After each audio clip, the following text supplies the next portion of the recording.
ओम शांति। हम अव्यक्त मुरली रिवाइज कर रहे हैं। आज 1984 की 29वीं अव्यक्त मुरली है।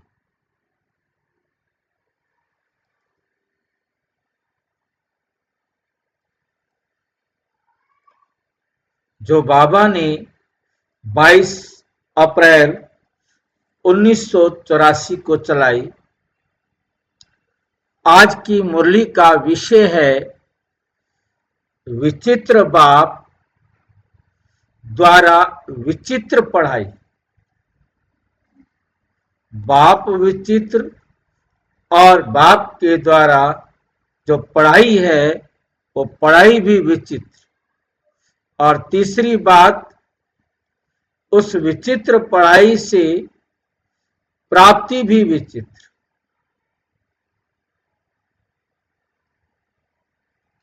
इस विचित्र का क्या अर्थ निकाले? विचित्र बाप विचित्र कैसे है? बाप विचित्र कैसे है? बाबा का कोई चित्र नहीं है। और कौन बताएंगे? हाँ, बाबा का चित्र ही विशेष है। जैसे ज्ञान, विज्ञान, विशेष ज्ञान। शिव बाबा का ऐसा चित्र है जिसको हम बना नहीं सकते, जिसको हम इन आंखों से तो क्या किसी सूक्ष्मदर्शी यंत्र से भी देख नहीं सकते। अच्छा चलो, ये तो बात आसान थी, समझ में आ गई। ये विचित्र पढ़ाई क्या बोला है? पढ़ाई के साथ विचित्र क्यों लगा?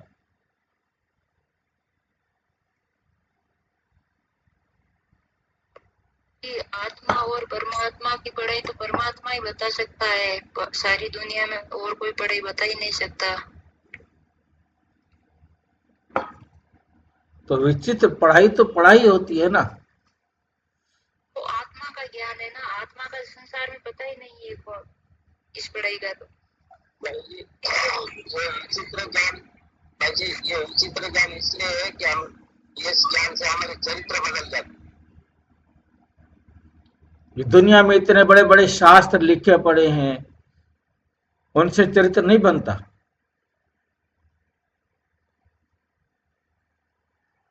ये जब तक आत्मा समझ में नहीं आएगा तब तक ये ज्ञान भी समझ में नहीं आएगा। इसलिए विचित्र आपकी पढ़ाई से हमें ऊंचा बढ़ता है और बाकी की पढ़ाई से हम नीचे गिरते हैं। बाकी जितने भी शास्त्र है, ग्रंथ है, उस पढ़ाई से हम नीचे गिरते हैं। ये एक पढ़ाई है जो ऊपर चढ़ाती है। हम अपने यहाँ बैठ करके तो कह सकते हैं, क्या हम उनको दूसरों को समझा सकते हैं?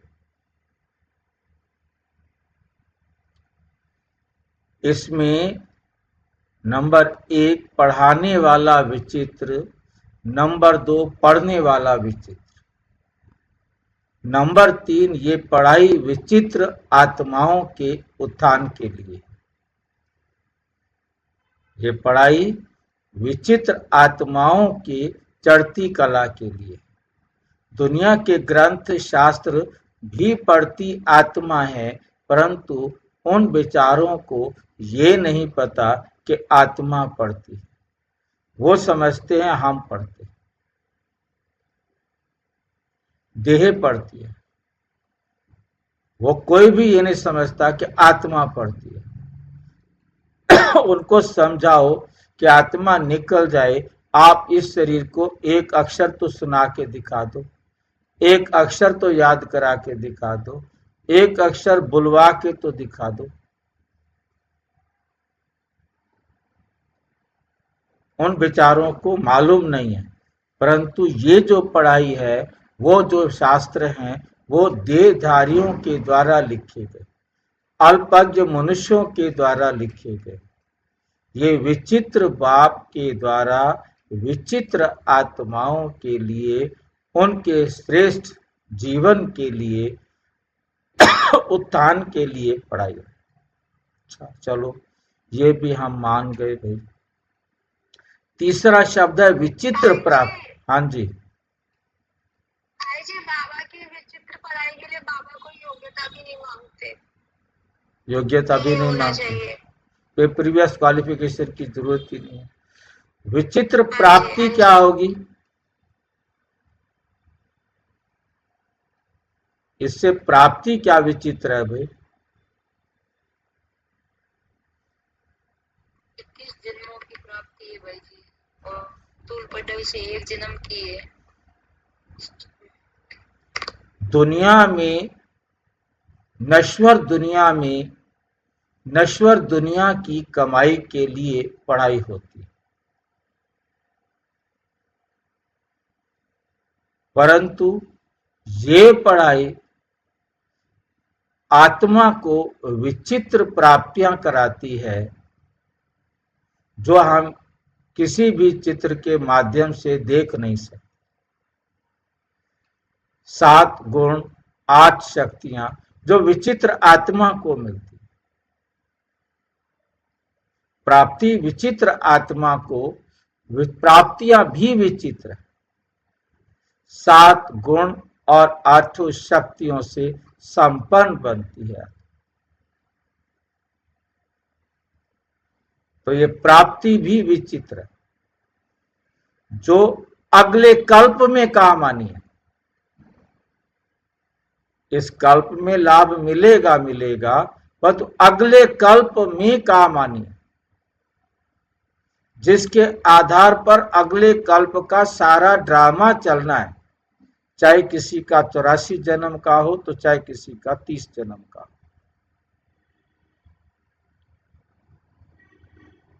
इस समय हर आत्मा ने इस विचित्र प्राप्ति करनी है, और ये विचित्र प्राप्ति अगले कल्प अब की प्राप्ति के आधार पर चल। वो दुनिया की जो पढ़ाई है वो एक जीवन के लिए भी काम आए नहीं आए उसका कोई भरोसा नहीं। कितनी बड़ी डिग्रियां लेकर हम बैठ जाए, वो पढ़ाई हमारी इस जन्म में भी हमारे काम आएगी कि नहीं आएगी निश्चित नहीं है। कितनी बड़ी बड़ी डिग्रियां लेकर पता ही नहीं चलता कब शरीर छूट गया, अब अगले जन्म में फिर से अगले माँ के पेट से निकलने के बाद वही दोबारा से आ अनार आ आम ABCD पढ़नी पड़ेगी। इस पढ़ाई का कोई वो नहीं, और जबकि ये पढ़ाई पूरे कल्प के लिए, पूरे कल्प का पार्ट बनाती। 3 विचित्र। आज रूहानी बाप अपने रूहानी बच्चों से मिलने आए हैं। रूहानी बाप हर एक रूह को देख रहे हैं कि हर एक में कितनी रूहानी शक्ति भरी हुई है, हर एक आत्मा कितनी खुशी स्वरूप बनी है, हर एक आत्मा कितना खुशी स्वरूप बनी है। रूहानी बाप अविनाशी खुशी का खजाना बच्चों को जन्म सिद्ध अधिकार में दिया हुआ देख रहे, बच्चों को जन्म सिद्ध अधिकार में दिया हुआ देख रहे।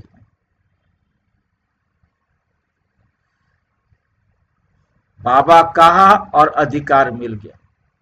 हर एक ने अपना वर्षा अधिकार कहां तक जीवन में प्राप्त किया है। खजाने के बालक सो मालिक बने हैं, बाप दाता है, सभी बच्चों को पूरा ही अधिकार देते हैं, लेकिन हर एक बच्चा अपनी अपनी धारणा की शक्ति प्रमाण अधिकारी बनता है, अपनी अपनी धारणा की शक्ति प्रमाण अधिकारी बनता है। बाप का तो सभी बच्चों के प्रति एक ही शुभ संकल्प। क्या है शुभ संकल्प? कि हर एक आत्मा रूपी बच्चा सदा सर्व खजानों से संपन्न, अनेक जन्मों के लिए संपूर्ण वर्षे के अधिकारी बन जाए। ऐसे प्राप्ति करने के उमंग उत्साह में रहने वाले बच्चों को देख बाप दादा भी हर्षित होते हैं। हर एक छोटा बड़ा बच्चा, युवा व वृद्ध, मीठी मीठी माताएं, अनपढ़ या पढ़े हुए शरीर से निर्बल फिर भी आत्माएं कितनी बलवान हैं। एक परमात्मा की लगन कितनी है। अनुभव है कि हमने परमात्मा बाप को जाना, सब कुछ जाना।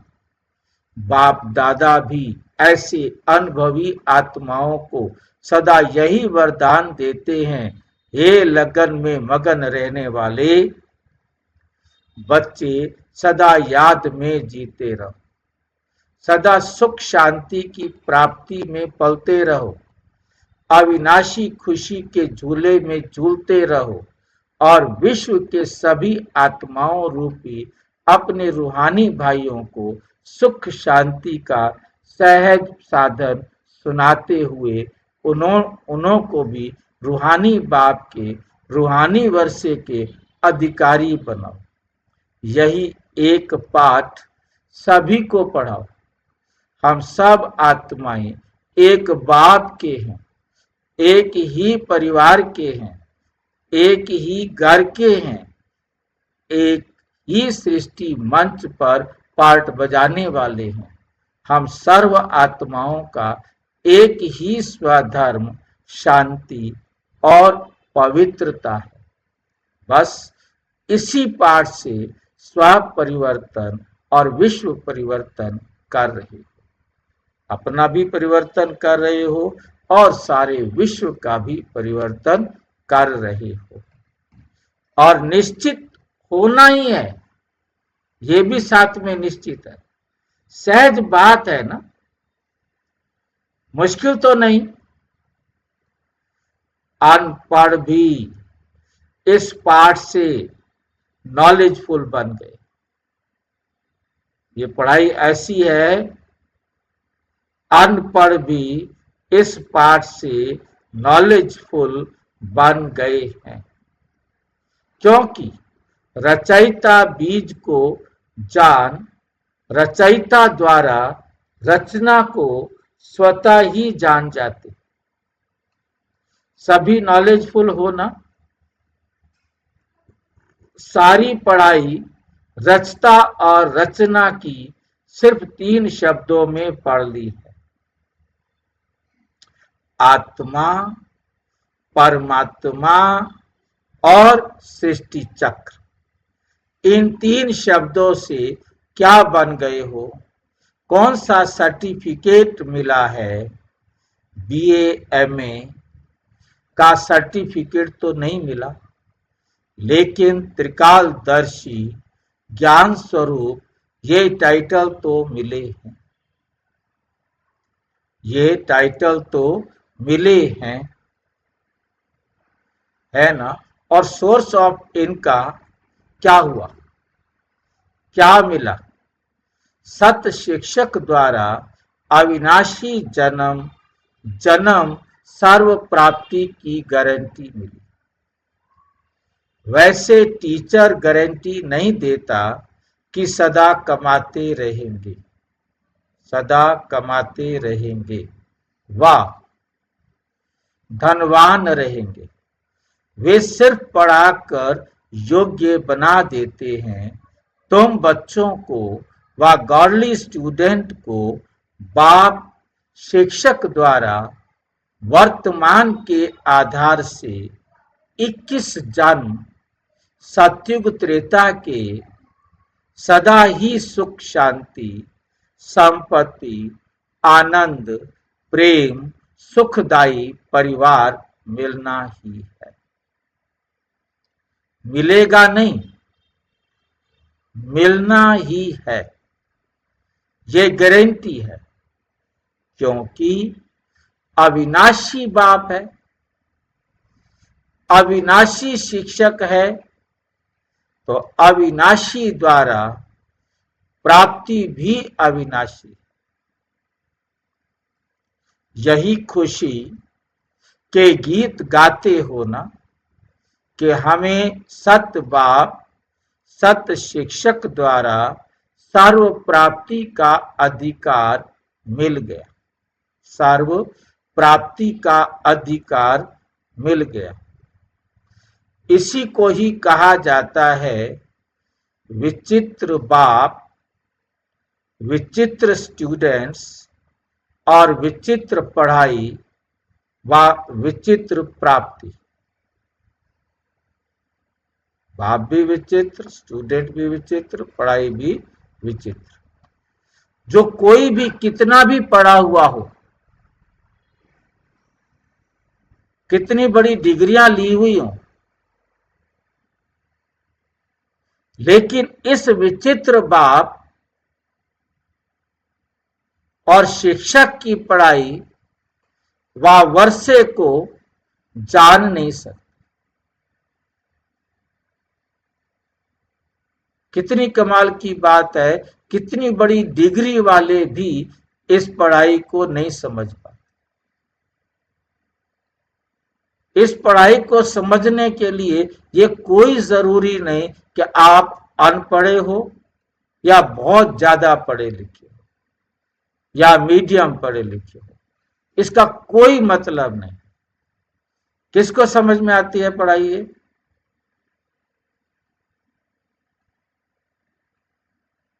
पढ़ाई के आधार पर इसको नहीं कह सकते कि ये बहुत ज्यादा पढ़ा लिखा है इसलिए इस बात को जल्दी समझ लिया, नहीं कह सकते।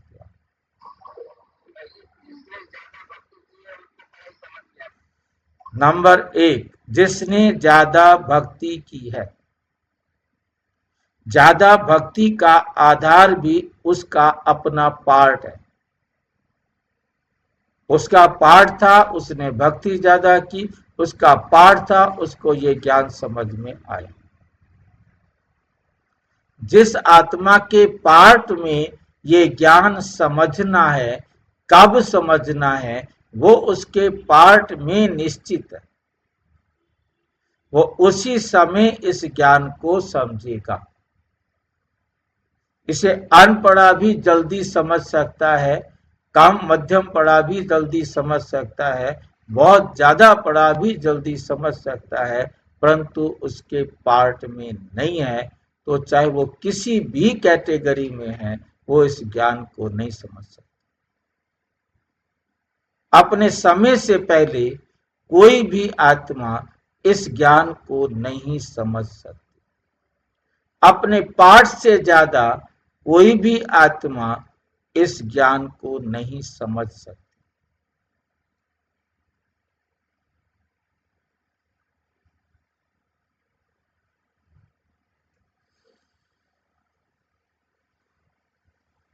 इतना बड़ा ऊंचे से ऊंचा बाप जान नहीं सकते, जिसका चित्र निकाल नहीं सकते, जाने भी कैसे।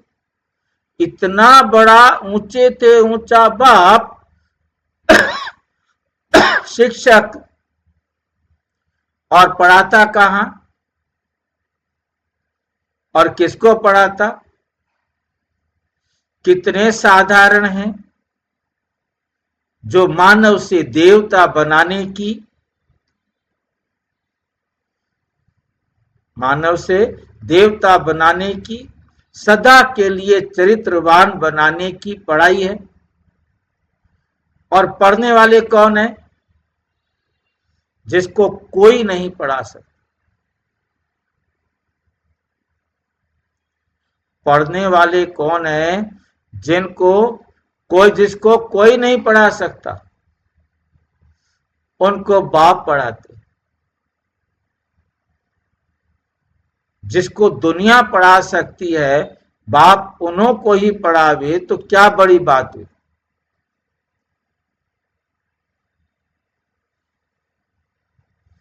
ना उम्मीद आत्माओं को ही उम्मीदवार बनाते हैं।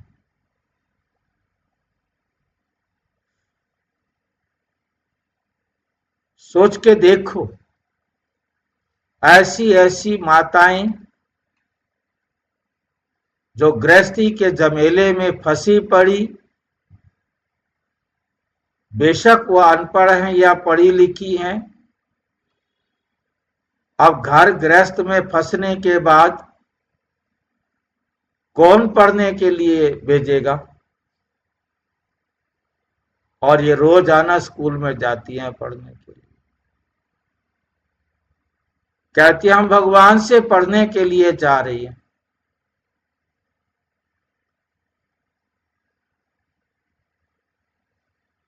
छुट्टी भी नहीं करती है।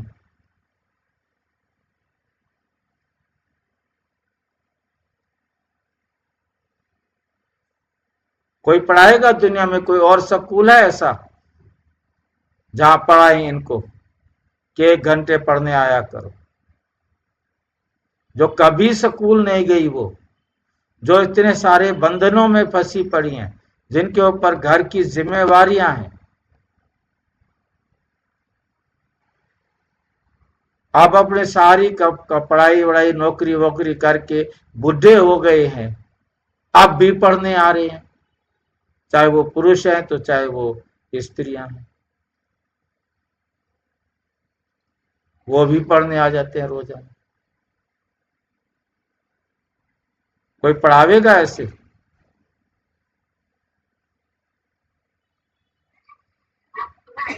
पढ़ाई में खुशी भी है। वो तो है, तभी तो सारे काम छोड़ करके आते हैं। यदि उनको कोई प्राप्ति ना हो तो वो क्यों आए? जिनको उम्मीद नहीं उनको पढ़ाते बाबा। उन ना उम्मीद आत्माओं को उम्मीदवार बना देते हैं, असंभव को संभव कराते, और उनसे पढ़ाई पढ़ा के प्रैक्टिकल में जो कोई असंभव बातें हैं, असंभव काम है, वो उनको संभव कराते हैं। पढ़ाई तो चलो पढ़ा दी, परंतु काम देखो उनसे कैसे कराते हैं। जिनको सारी दुनिया असंभव समझती, उन कामों को उन आत्माओं से संभव करा देते। इसलिए ही गायन है, इसीलिए परमात्मा के लिए गायन है, तुमरी गत मत तुम ही जानो, तुमरी गत मत तुम ही जानो। बाप दादा ऐसे ना उम्मीद से उम्मीदवार बनने वाले बच्चों को देख खुश होते हैं।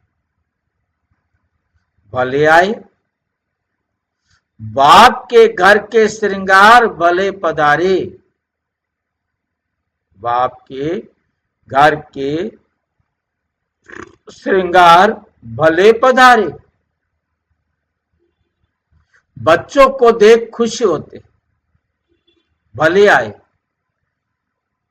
अच्छा, सदा स्वयं को श्रेष्ठ प्राप्ति के अधिकारी अनुभव करने वाले श्रेष्ठ आत्माओं को एक जन्म में अनेक जन्मों की प्राप्ति कराने वाले ज्ञान स्वरूप बच्चों को सदा एक पाठ पढ़ने और पढ़ाने वाले श्रेष्ठ बच्चों को सदा वरदाता बाप के वरदानों में पलने वाले भाग्यवान बच्चों को बाप दादा का याद, प्यार और नमस्ते।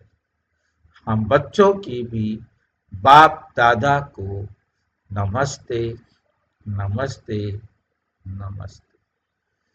बाप दादा के सम्मुख इनकम टैक्स ऑफिसर बैठे हैं, उनके प्रति उच्चारे हुए मधुर महावाक्य, उनके प्रति उच्चारे हुए मधुर महावाक्य, ये तो समझते हो ना कि अपने घर में आए हैं, ये घर किसका है? परम आत्मा का घर। सबका घर हुआ ना, तो आपका भी घर हुआ ना, घर में आए, ये तो बहुत अच्छा किया। अब और अच्छे से अच्छा क्या करेंगे? अच्छे से अच्छा करना और ऊंचे से ऊंचा बनना, ये तो जीवन का लक्ष्य होता ही है। अब अच्छे से अच्छा क्या करना है? जो पाठ अभी सुनाया वे एक ही पाठ पक्का कर लिया, तो इस एक पाठ में सब पढ़ाई समाई हुई। ये वंडरफुल विश्वविद्यालय देखने में घर भी है, लेकिन बाप ही सत्य शिक्षक है। घर भी है और विद्यालय भी है। और इसलिए कई लोग समझ नहीं सकते हैं कि ये घर है या विद्यालय है,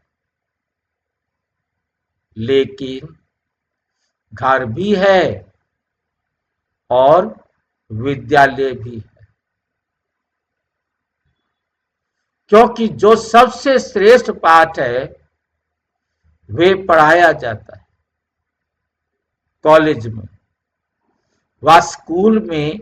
पढ़ाने का लक्ष्य क्या है? चरित्रवान बने, कमाई योग्य बने, परिवार को अच्छी तरह से पालना करने वाले बने।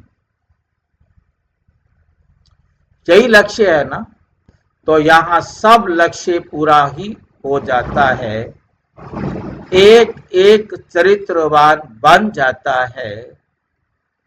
भारत देश के नेताएं क्या चाहते हैं? भारत का बापूजी क्या चाहता था? यही चाहता था ना कि भारत लाइट हाउस बने, भारत दुनिया का आध्यात्मिक शक्ति का केंद्र बने। वही कार्य यहां गुप्त रूप से हो रहा है। अगर एक भी राम सीता समान बन जाए तो एक राम सीता के कारण राम राज्य हुआ, और इतने सब राम सीता के समान बन जाए तो क्या होगा? तो ये पाठ मुश्किल नहीं है, ये पढ़ाई मुश्किल नहीं है, बहुत सहज है। इस पाठ को पक्का करेंगे तो आप भी सत्य टीचर द्वारा रूहानी सर्टिफिकेट भी लेंगे और फिर गारंटी भी ले लेंगे।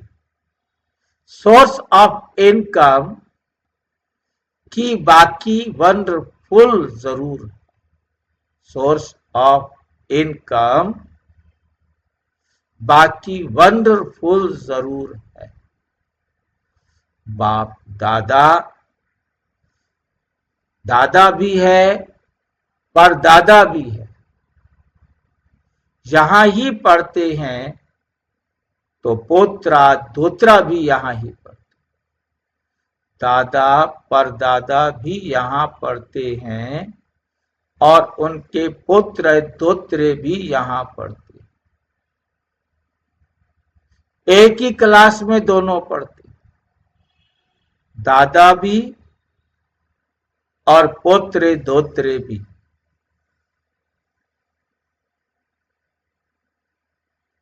क्योंकि आत्माओं को यहां पढ़ाया जाता है, शरीर को नहीं देखा जाता है, आत्मा को पढ़ाया जाता है।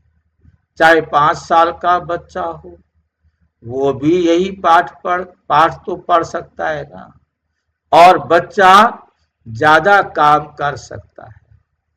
और जो बुजुर्ग हो गए उन्हों के लिए भी ये पाठ जरूरी है।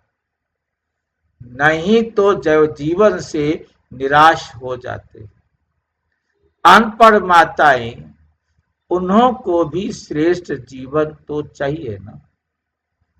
इसलिए सत्य शिक्षक सभी को पढ़ाता है, और चाहे कितना भी वीवीवीआईपी हो, लेकिन सत्य शिक्षक के लिए तो सब स्टूडेंट हैं।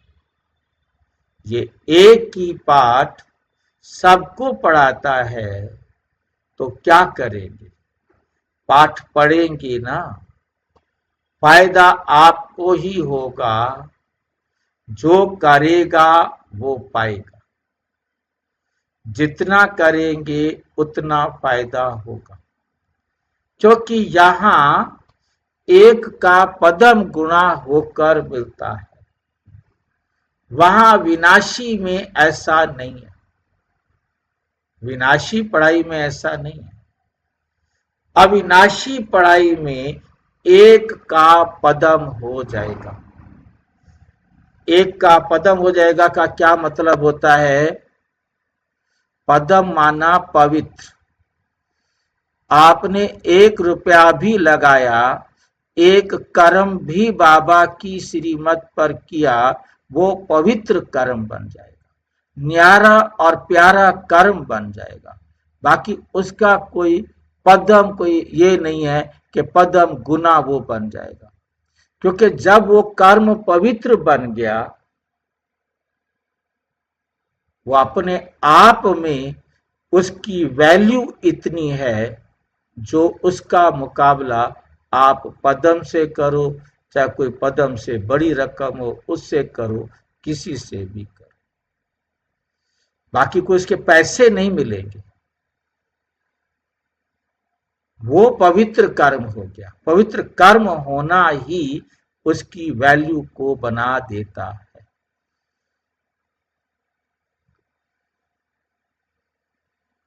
राजस्थान जोन से बाप दादा की मुलाकात।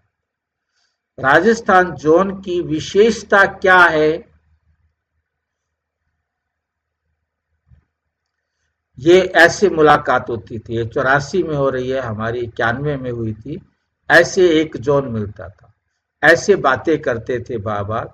राजस्थान में ही मुख्य केंद्र है, तो जैसे जोन की विशेषता है, वैसे राजस्थान के निवासियों की भी विशेषता होगी ना। सभी राजस्थान में कोई विशेष हीरे निकलने हैं, या आप ही विशेष हीरे हो। कोई विशेष हीरे निकलने हैं, या आप ही विशेष हीरे हो। आप तो सबसे विशेष हो ही, लेकिन सेवा के क्षेत्र में दुनिया की नजरों में जो विशेष हैं, उन्हों को भी सेवा के निमित्त बनाना है। उन्हों को भी क्या करो? सेवा के निमित्त बनाओ। ऐसी सेवा की है। राजस्थान के सबसे नंबर 1 होना चाहिए। राजस्थान को क्या होना चाहिए? सबसे नंबर 1 होना चाहिए। संख्या में, क्वालिटी में, सेवा में, विशेषता में, सब में नंबर 1। मुख्य केंद्र नंबर 1 तो है ही, लेकिन उसका प्रभाव सारे राजस्थान में होना चाहिए।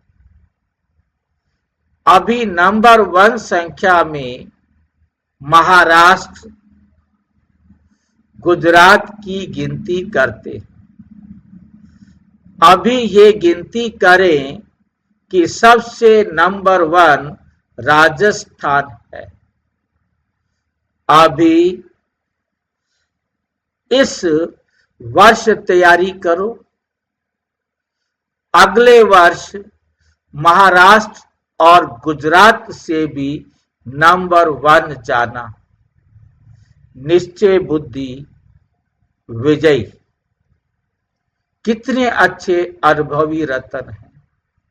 सेवा को आगे बढ़ाएंगे, जरूर बढ़ेगी। अच्छा, ओम शांति। और विस्तार से जानने के लिए प्रजापिता ब्रह्मा कुमारी ईश्वरीय विश्वविद्यालय के किसी भी सेवा केंद्र पर संपर्क करें और यदि कोई प्रश्न है तो 9213106986 पर केवल टेलीग्राम करें या आरटीआई करें 9650692270 पर केवल व्हाट्सएप करें, फोन नहीं। ओम शांति।